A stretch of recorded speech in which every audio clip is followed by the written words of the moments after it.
আলহামদুলিল্লাহ, দারুত তাহফিজ মাকবুলিয়া মাদ্রাসা হযরত সুমাইয়া রাদিয়াল্লাহু তাআলা আনহা বালিকা মাদ্রাসার উদ্যোগে দ্বিতীয় বার্ষিক তাফসীরুল কোরআন মাহফিল। আল্লাহ তাআলা আমাদেরকে জান্নাতের বাগানে বসার তৌফিক দান করেছেন। জামিআ তিরমিজির 3510 নম্বর হাদিস। عن أنس بن مالك رضي الله تعالى عنه قال قال رسول الله صلى الله عليه وسلم إذا مررتم برياض الجنة فارتعوا قالوا وما رياض الجنة قال حلق الذكر।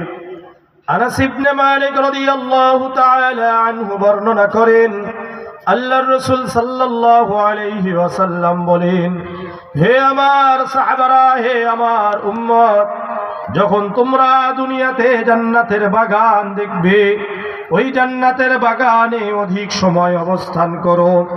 ওই জান্নাতের বাগান থেকে পাকা পাকা ফল গ্রহণ করো। সাহাবারা বললেন, ইয়া রাসূলুল্লাহ, ইয়া হাবিবাল্লাহ, দুনিয়াতে জান্নাতের বাগান কোনটি? আল্লাহর রাসূল বললেন, হিলাকুজ জিকির, জিকিরের হালকা ওয়াজ মাহফিল গুলো হলো জান্নাতের বাগান। তাহলে কোথায় বসেছি? জান্নাতের বাগানে বসেছি। জামিআ তিরমিজির 3509 নম্বর হাদিসে আল্লাহর রাসূলকে জিজ্ঞাসা করা হলো, ইয়া রাসূলুল্লাহ, ওমার রতউ, আপনি যে বললেন জান্নাতের বাগান থেকে পাকা পাকা ফল গ্রহণ করা, এর অর্থ কি? আল্লাহর রাসূল বললেন, সুবহানাল্লাহ, আলহামদুলিল্লাহ, লা ইলাহা ইল্লাল্লাহু, আল্লাহু আকবার। যদি তোমরা জান্নাতে ফলের গাছ লাগাইতে চাও তাহলে তোমরা বলো সুবহানাল্লাহ, আলহামদুলিল্লাহ, লা ইলাহা ইল্লাল্লাহু, আল্লাহু আকবার। সুনানে ইবনে মাজার 3807 নম্বর হাদিস। عن أبي هريرة رضي الله تعالى عنه أن رسول الله صلى الله عليه وسلم مر به وهو يغرس غرسا। আবু হুরায়রা রাদিয়াল্লাহু তাআলা আনহু বর্ণনা করেন, আমি আমার জমিনে কিছু গাছ লাগাচ্ছিলাম, কিছু বীজ রোপণ করছিলাম। হঠাৎ আল্লাহর রাসূল সাল্লাল্লাহু আলাইহি ওয়াসাল্লাম আমার ক্ষেতের পাশ দিয়ে হেঁটে যাচ্ছিলেন। আল্লাহর রাসূল বললেন, ইয়া আবা হুরায়রা, মাল্লাযী তাগরিসু, হে আবু হুরায়রা, তুমি কি রোপণ করো? ক্ষেত খামারে কাজ করেন? কে কে করেছেন জীবনে? ইনশাআল্লাহ, মাশাআল্লাহ। এই যে খেতে কাজ করে, আবু হুরায়রাও কি করছেন? খেতে কাজ করছেন, কিছু বীজ রোপণ করছেন। আল্লাহর রাসূল বললেন, হে আবু হুরায়রা, কি রোপণ করো? আবু হুরায়রা রাদিয়াল্লাহু তাআলা আনহু বললেন, গিরাসাল্লি, হে আল্লাহর রাসূল, আমার জন্য কিছু চারা গাছ লাগাই, কিছু বীজ রোপণ করি, এই গাছগুলো বড় হয়ে আমাকে ফল দিবে। আমরা গাছ লাগাই কেন? ফলের আশায়। আল্লাহর রাসূল বললেন, ইয়া আবা হুরায়রা, আলা আদুল্লুকা আলা গিরাসিন খায়রিল লাকা মিন হাযা, হে আবু হুরায়রা, আমি কি তোমাকে এর থেকেও উত্তম চারা গাছ লাগানোর কথা বলবো না, বীজ রোপণ করার কথা বলবো না? আবু হুরায়রা বললেন, বালা ইয়া রাসূলুল্লাহ, ইয়া হে আল্লাহর রাসূল, অবশ্যই বলে দেন এর থেকে উত্তম চারা গাছ লাগানোর জন্য। আল্লাহর রাসূল বললেন, কুল, হে আবু হুরায়রা, বলো সুবহানাল্লাহ, আলহামদুলিল্লাহ, লা ইলাহা ইল্লাল্লাহু, আল্লাহু আকবার। হে আবু হুরায়রা, এই চারটা শব্দ বলো। ইউরাসু লাকা বিকুল্লি ওয়াহিদাতিন শাজারাতুন ফিল জান্নাহ, প্রতিটি শব্দের বিনিময়ে তোমার জন্য জান্নাতে একটা করে গাছ লাগানো হবে। আপনারা কারা কারা সুবহানাল্লাহ, আলহামদুলিল্লাহ, লা ইলাহা ইল্লাল্লাহ, আল্লাহু আকবার বলেছেন? বলেছেন? তাহলে প্রত্যেকের জন্য চারটা করে গাছ জান্নাতে লাগানো হয়েছে। এই যে গাছ, এগুলো কত বড়? সহিহ বুখারীর 3251 নম্বর হাদিস।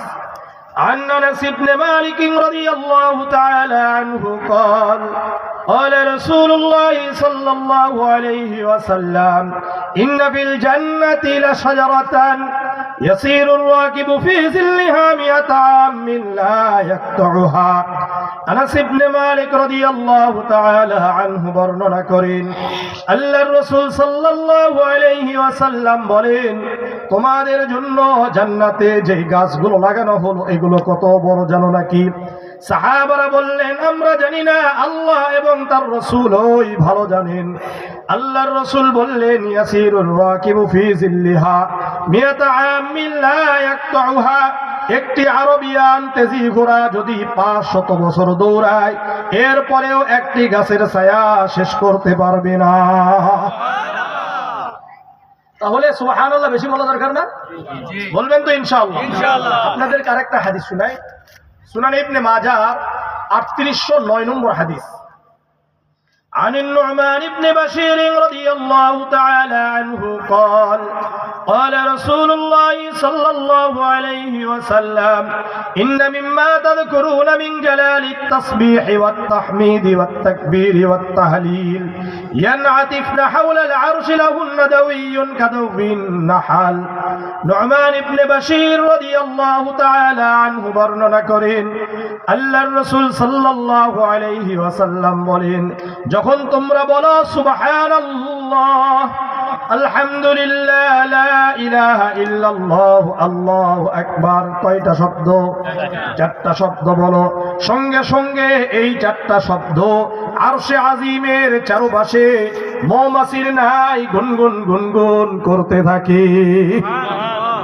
সাহাবারা বললেন এই চারটা শব্দ আরশে আজিমের চারপাশে গুনগুন গুনগুন করে কি বলেন আল্লাহর রাসূল বলেন তুযাক্কিরু বিসাহিবিহা এর জিকিরকারীর নাম উচ্চারণ করতে থাকে সুবহানাল্লাহ আমি বললাম সুবহানাল্লাহ আলহামদুলিল্লাহ লা ইলাহা ইল্লাল্লাহ আল্লাহু আকবার এই মুহূর্তে এই চারটা শব্দ শাহ ওয়ালিউল্লাহর নাম আরশে আজিমের চারপাশে গুনগুন গুনগুন করে বলছে সুবহানাল্লাহ আপনারা কে কে চান আল্লাহু আকবার তাহলে এখন থেকে জিকির বেশি হবে না কম হবে বেশি হবে হাঁটা চলার মধ্যে জিকির করবেন উঠা বসার মধ্যে জিকির হবে ঘুমানোর মধ্যে জিকির হবে কাজের মধ্যে জিকির করা যায় ওযু লাগে নাকি জিকির করার জন্য ওযু লাগে না গোসল লাগে না নাপাক অবস্থায় পর্যন্ত জিকির করা যায় সুবহানাল্লাহ আমাদের মা বোনেরা নাপাক অবস্থায় জিকির করতে পারবে যখন নামাজ পড়তে পারবে না কোরআন তেলাওয়াত করতে পারবে না রোজা রাখতে পারবে না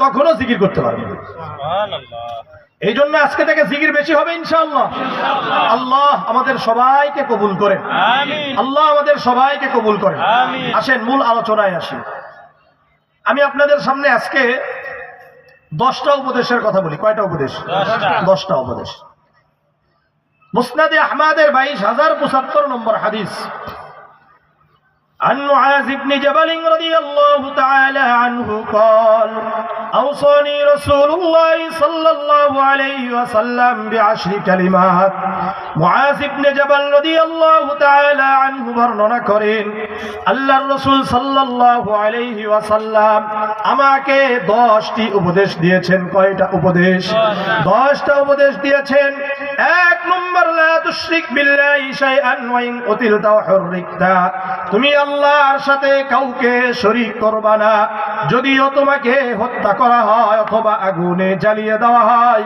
এরপরেও আল্লাহর সাথে কাউকে শরীক করা যাবে না এই জন্য আমার আপনার নামাজ হবে কার জন্য আমরা সব কিছু চাইবো কার কাছ থেকে আল্লাহর কাছ থেকে সূরাতুল আনআমের 162 নম্বর আয়াত আল্লাহ বলেন কুল ইন্না সলাতি ওয়া নুসুকি ওয়া মাহইয়ায়া ওয়া মামাতি লিল্লাহি রাব্বিল আলামিন হে নবী আপনি বলে দেন কুল ইন্না সলাতি আমার নামাজ ওয়া নুসুকি আমার কুরবানি ওয়া মাহইয়ায়া আমার জীবন ওয়া মামাতি আমার মৃত্যু লিল্লাহি রাব্বিল আলামিন ওই রবের জন্য যিনি সমস্ত জগতের প্রতিপালক এই জন্য আমার আপনার সব কিছু হবে কার জন্য রুকু করব কাকে সাজদা করব কাকে কোন পীরকে সাজদা করা যাবে কোন মাজারে সাজদা করা যাবে কোন শায়েখকে সাজদা করা যাবে কাউকে সাজদা করা যাবে না একমাত্র সাজদা করতে হবে কাকে কারো জন্য রক্ত দেওয়া যাবে একমাত্র রক্ত দিতে হবে কার জন্য? আল্লাহর জন্য, আল্লাহর দ্বীন প্রতিষ্ঠার জন্য রক্ত দেওয়া যাবে, অন্য কারো জন্য রক্ত দেওয়া যাবে না। শিরক করা যাবে না, স্পষ্ট কথা। রাসূল বলেন দুনিয়া এবং আখিরাত ধ্বংসকারী 7টা বিষয় রয়েছে। কয়টা বিষয়? 7টা বিষয়। সহিহ বুখারীর 766 নম্বর হাদিস। عن أبي هريرة رضي الله تعالى عنه قال قال رسول الله صلى الله عليه وسلم اجتنبوا السبع الموبقات قالوا وما هن يا رسول الله আবু হুরায়রা রাদিয়াল্লাহু তাআলা আনহু বর্ণনা করেন আল্লাহর রাসূল সাল্লাল্লাহু আলাইহি ওয়াসাল্লাম বলেন, তোমরা দুনিয়া এবং আখিরাত ধ্বংসকারী 7টি বিষয় থেকে দূরে থাকবা। কয়টা বিষয়? 7টি বিষয় থেকে দূরে থাকবা। ক্বালু ওয়া মা হুন্না ইয়া রাসূলুল্লাহ, সাহাবারা বললেন ইয়া রাসূলুল্লাহ, ইয়া হাবিবাল্লাহ, ধ্বংসকারী 7টি বিষয় কি কি?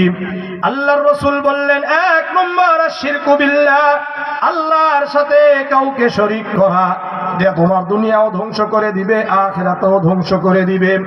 2 নম্বর সিহরু, জাদু টোনা করা। আমাদের সমাজের মধ্যে জাদু টোনা আছে কি নাই?